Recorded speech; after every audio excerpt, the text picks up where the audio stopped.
ஏன் மச்சான் யாழ் கூட பிரியா நோட்டு சுத்திட்டு இருப்பால? ஆமா, அந்த சுட்ட முடி அவளே தான்டா. அவன் லவ் பண்றேன்னு சொல்றானா? நீ தான் வாழ், அவளுக்கு தெரியும்டா. தெரியும்டா, இருந்தாலுமே என்னை பார்க்க வர சொல்லியிருக்காடா. நீ நான் போய் வேணான்னு சொல்ல போறேன்டா மச்சான். மச்சான் அவ கூட அழகா இருப்பாடா, வேணா சைட்ல வச்சுக்கடா, அவன் வாழ் தெரியாதுல. ஏய் மச்சான், நம்ம டீல நடிச்சு சாப்பிடும் போது ஒரு பிஸ்கட் விழுந்துரும். அதை எடுக்கலாமே இன்னொரு பிஸ்கட் டீல நினைச்சோம் வையேன், கையில இருக்க பிஸ்கட் கீழே விழுந்துரும்டா. அதே மாதிரிதான் லவ் பண்ணிட்டு இருக்கும்போது இன்னொரு பொண்ணுக்கு ஆசைப்பட்டோன்னு வை, நம்ம இருக்கிற பொண்ணு விட்டுட்டு போயிருந்தா. நீ அட்வைஸ் பண்ணாடி கூட பரவாயில்லடா, அவளை கேவலமா சொல்லாதடா. உழைக்க தெரியாம இருக்கா நீ. ஏய் போடா. ஏங்க எனக்கு இந்த ஃபேக் லவ் பண்றதுலாம் சுத்தமா பிடிக்காது. யாழ் எனக்கு உண்மையா இருக்கா, அப்ப நானும் அவளுக்கு உண்மையா இருக்கணும். தயவு செஞ்சு இந்த மாதிரி பண்றதுல வச்சுக்காதீங்க.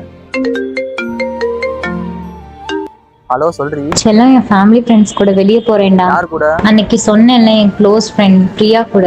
பிரியா கூட? ஆமாண்டா செல்லம், போயிட்டு வரேன். ஓ சரி, பார்த்து போயிட்டு வா. சரிடா. இப்போ உனக்கு கால் பண்ணுவா, நீ அட்டன் பண்ணி ஸ்பீக்கர் போடுற. போடுறேன். பிரியா, நான் அப்துல்க்கு தெரியாம அஜய் கூட வெளியே போறேன்டி. அப்துல் கால் பண்ணி கேட்டா ஆமான்னு சொல்லிடுடி. சரிடி.